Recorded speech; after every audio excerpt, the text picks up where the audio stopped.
Today we'll be reading 1 Samuel chapters 6 through 10.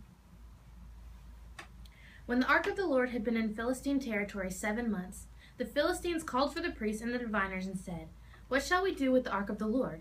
Tell us how we should send it back to its place." They answered, "If you return the ark of God of Israel, do not send it away empty, but by all means send a guilt offering to him. Then you will be healed, and you will know why his hand has not been lifted from you." The Philistines asked, "What guilt offering should we send him?"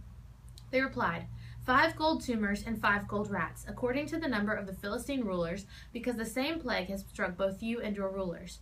Make models of the tumors and of the rats that are destroying the country, and pay honor to Israel's God. Perhaps he will lift his hand from you and your gods and your land.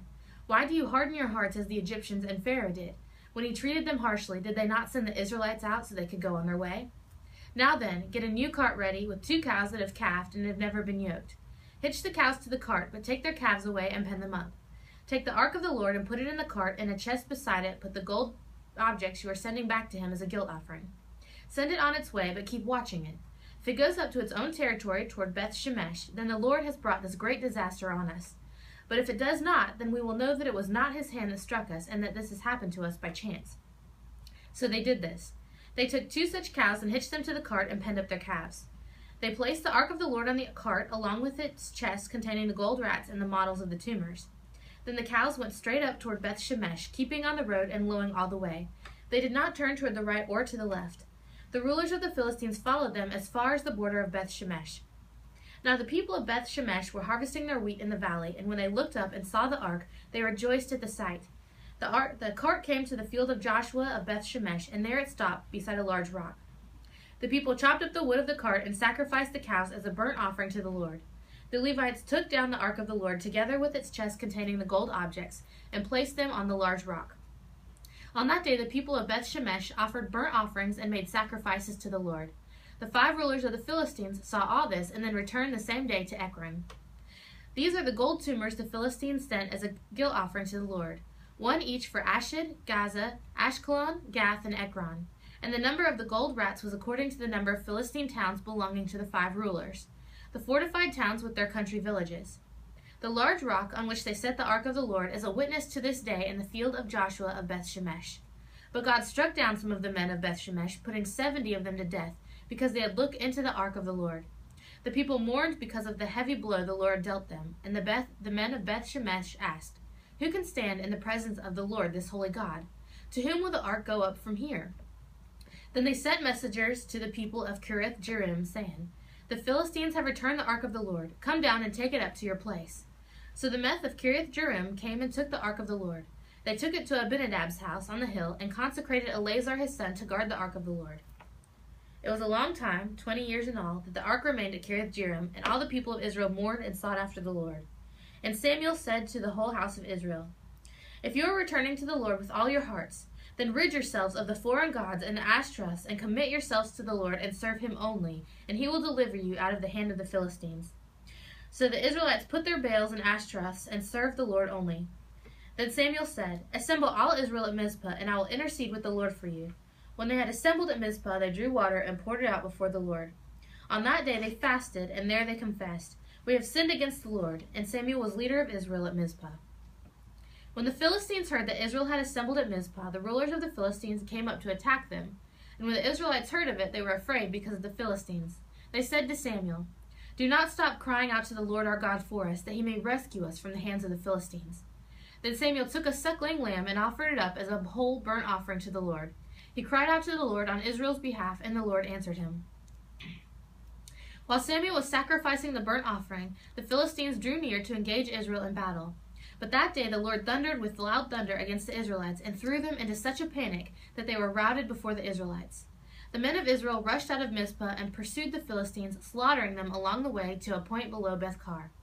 Then Samuel took a stone and set it up between Mizpah and Shen. He named it Ebenezer, saying, "Thus far the Lord helped us." So the Philistines were subdued and did not invade Israelite territory again. Throughout Samuel's lifetime, the hand of the Lord was against the Philistines. The towns from Ekron to Gath that the Philistines had captured from Israel were restored to her, and Israel delivered the neighboring territory from the power of the Philistines. And there was peace between Israel and the Amorites. Samuel continued as judge over Israel all the days of his life. From year to year he went on a circuit from Bethel to Gilgal to Mizpah, judging Israel in all those places. But he always went back to Ramah, where his home was, and there he also judged Israel, and he built an altar there to the Lord. When Samuel grew old, he appointed his sons as judges for Israel. The name of his firstborn was Joel, and the name of his second was Abijah, and they served at Beersheba. But his sons did not walk in his ways. They turned aside after dishonest gain and accepted bribes and perverted justice. So all the elders of Israel gathered together and came to Samuel at Ramah. They said to him, "You are old, and your sons do not walk in your ways. Now appoint a king to lead us, such as all the others have." When they said, "Give us a king to lead us," this displeased Samuel, so he prayed to the Lord. And the Lord told him, "Listen to all that the people are saying to you. It is not you they have rejected, but they have rejected me as their king, as they have done from the day I brought them up out of Egypt until this day, forsaking me and serving other gods, so they are doing to you. Now listen to them, but warn them solemnly, and let them know what the king who will reign over them will do." Samuel told all the words of the Lord to the people who were asking him for a king. He said, "This is what the king who will reign over you will do.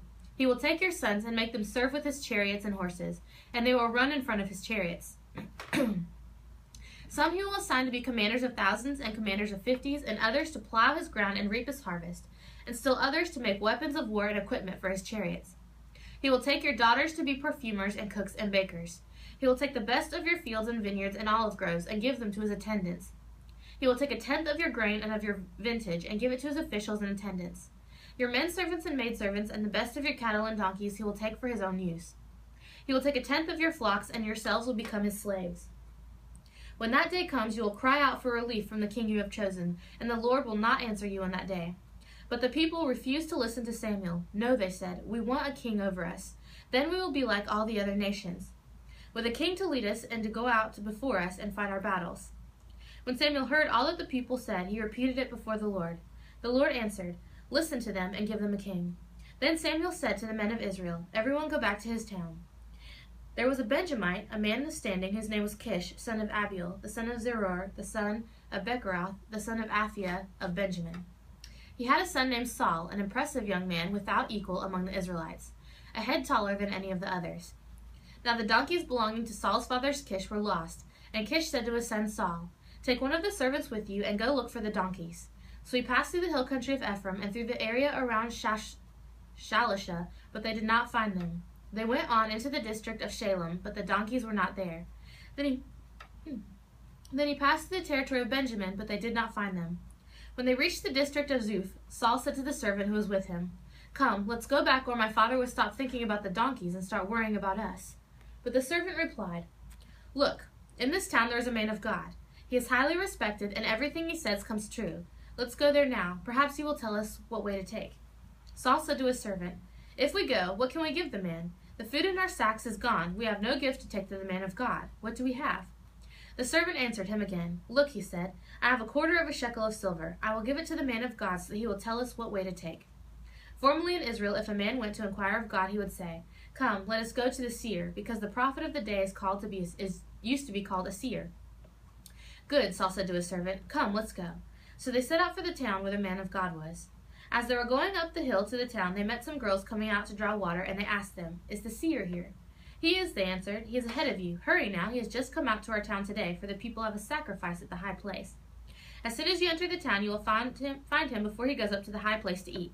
The people will not begin eating until he comes, because he must bless the sacrifice. Afterward, those who are invited will eat. Go up now, you should find him about this time." Then they went up to the town, and as they were entering it, there was Samuel, coming toward them on his way up to the high place. Now the day before Samuel came, the Lord had revealed this to Samuel. "About this time tomorrow I will send you a man from the land of Benjamin. Anoint him leader over my people Israel. He will deliver my people from the hand of the Philistines. I have looked upon my people, for their cry has reached me." When Samuel caught sight of Saul, the Lord said to him, "This is the man I spoke to you about. He will govern my people." Saul approached Samuel in the gateway and asked, "Would you please tell me where the seer's house is?" "I am the seer," Samuel replied. "Go up ahead of me to the high place, for today you are to eat with me, and in the morning I will let you go and will tell you all that is in your heart.